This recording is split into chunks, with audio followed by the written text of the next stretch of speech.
But let's move on to working with the critic, because that's something that's practical. And right, the critic's like any other protector in that it's trying to be helpful. It's often not really helpful, but it's trying to help the system, and it's burdened. Um, and you know, when you get to the level where you can talk to the critic, and the critic is feeling open and a little vulnerable and willing to tell you about its fears, you'll find a bunch of different ways that critics are trying to help us, either now or in the past, where they learn to do that. So basically, there's no difference. It's just like doing IFS with any protector. But there are some kind of tweaks, maybe, or things to be aware of. So I think some small differences with the critic, often there'll be more parts that need to step back before you find a critical mass of self-energy. The critic's not a real popular part in the system, usually. You can imagine. A lot of other parts don't like being criticized. So more of them may need to step back before you can really find self-energy towards the critic. And even for that, my standards are a little lower. So if someone says, okay, I can feel acceptance and I feel curiosity, I'll go with that, even if they're not feeling compassion for the critic. I'll work with whatever acceptance and curiosity I got. I think we can move ahead and start asking the rest of the questions. Um, and then a big difference in how you might work is when the critic is so powerful in the system and it doesn't even feel the need to talk to you. It's kind of like, oh, let's talk to the critic. And the critic's like, why would I talk to you? I'm fine. I like my job. I don't have any problems. Well, the other parts have problems, not me. So sometimes it can be helpful, I think, to get space from the critic, and we can use an angry part to do that, and like use the angry part to do what it does, which is to reinforce a boundary. So this is a tool that I have. It's if you're a core energetics practitioner, you're going to pick up one of these.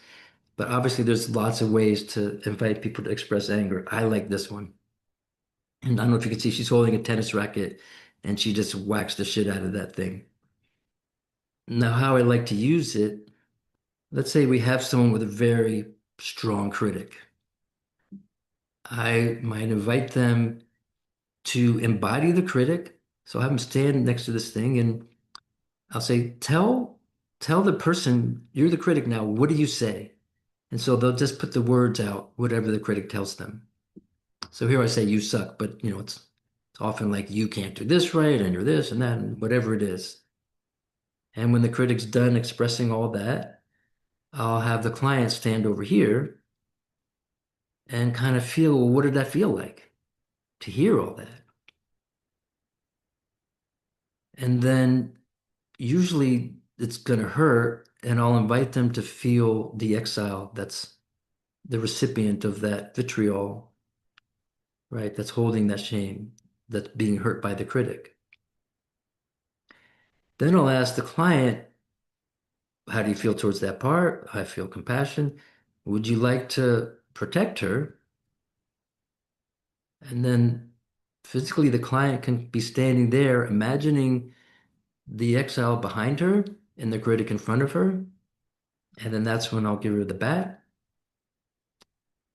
And she can say anything she wants to the critic. The most important thing to me is just to back off. Really just saying, back up, back off. Like I need more space in the system. You gotta take a few steps back. And sometimes this like is really transformative. Like somehow now the whole thing with the critic is different than it was. And oh yeah, then I'll ask the young part, well, how was that? And as you can imagine, the young part is usually saying, well, I feel much safer now that someone's standing in between me and that critic. So what do you think? Is this bad IFS? Because typically you don't hit a part with a bat. Right? So it's just not welcoming all parts. I don't want to be a bad IFS therapist, so I go back and I ask the critic, how was that? Hmm. I've never had a critic go, oh, that angry part was so mean. It hurt my feelings. I feel so scared of the angry part. The critic is like, oh, that was pretty cool. Like I thought I Critics are was, pretty tough. They almost like to see that fire in you. yes. Yeah. It's like I thought I was the only one in here with any power. And now I see there's an angry part in here that can match my power. And in some ways, it's like when you set a boundary with a child and they like it, they feel safer to have a boundary because these critics often have no boundary. And as you know, when you work with these protectors, in the end, they don't like having to do that job. So it's actually they like it. As long as Yeah, it's they're like, clear we're not getting rid of you, we "Mhm." understand that you're helpful. We just want space. It goes fine. So really, we're just balancing, right? So in these systems, the critic holds all the weight, and like the other parts are like the little cheerleader, with no weight. We add the angry part to create balance. And now with that kind of balance, uh, we can find the balance we want in terms of whatever the critic is trying to do for us.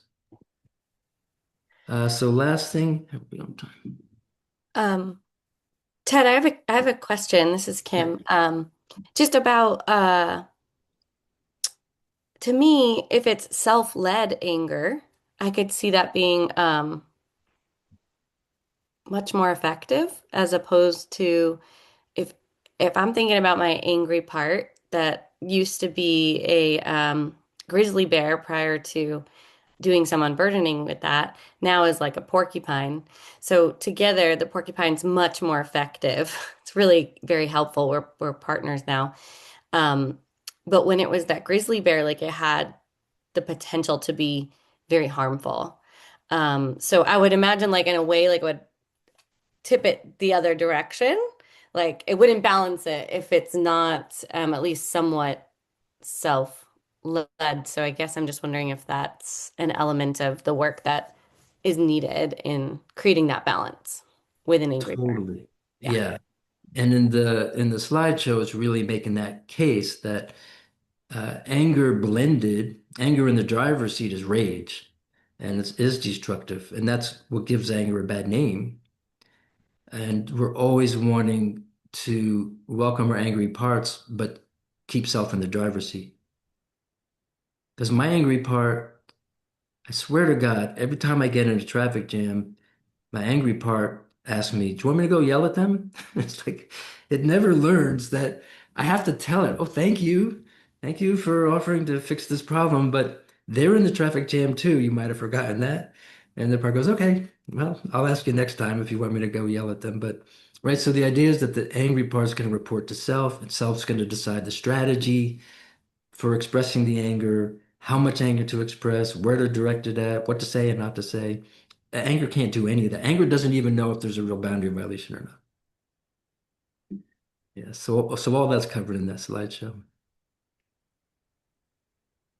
And I would rather have a grizzly bear that I could tame than a porcupine. Oh, But I really love my porcupine. We have a great connection. um, personal taste, I guess. All right. So last thing, just some more thoughts about working with the critic.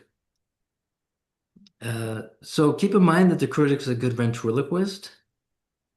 And you'll see that in social settings, like in a group, when people can speak to it, they'll even say, like, oh, I feel like everyone here is judging me or thinking bad things about me.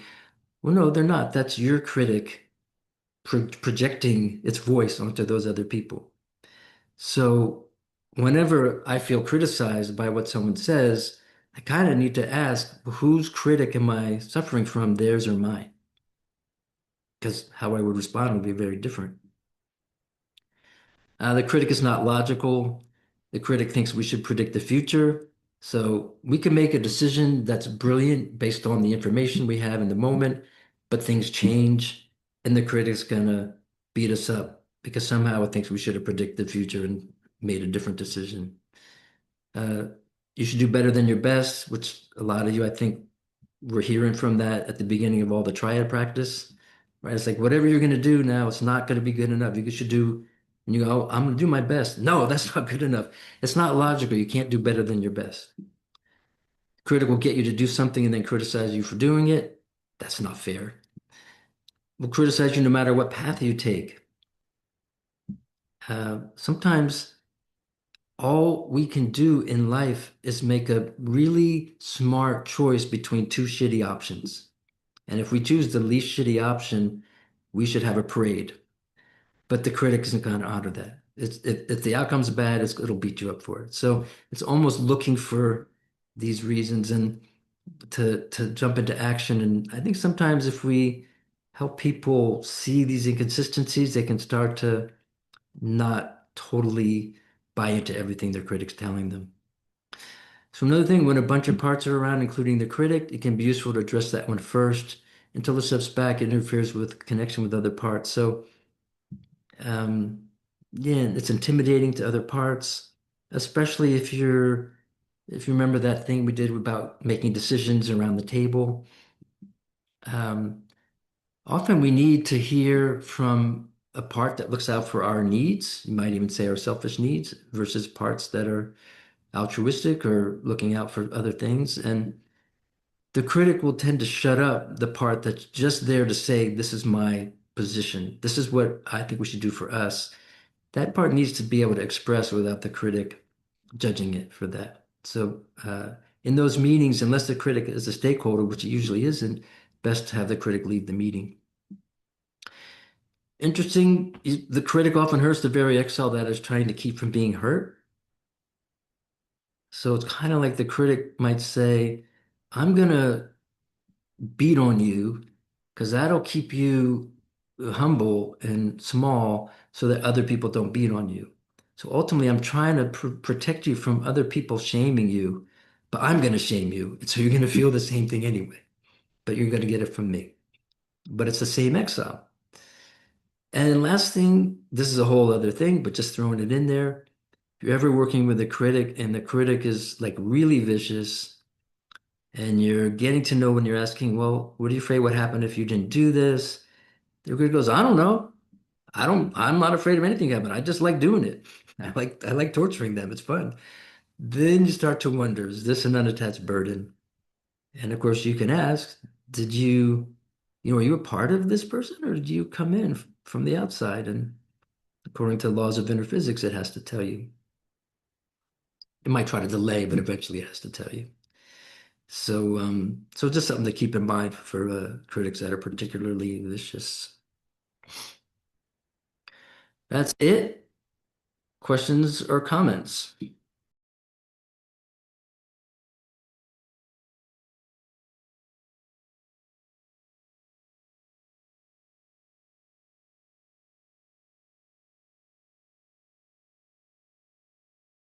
Thanks. Yeah, that's such a good example of it could be hard to get that part to step back that's making them wrong when you see how they hurt their kids.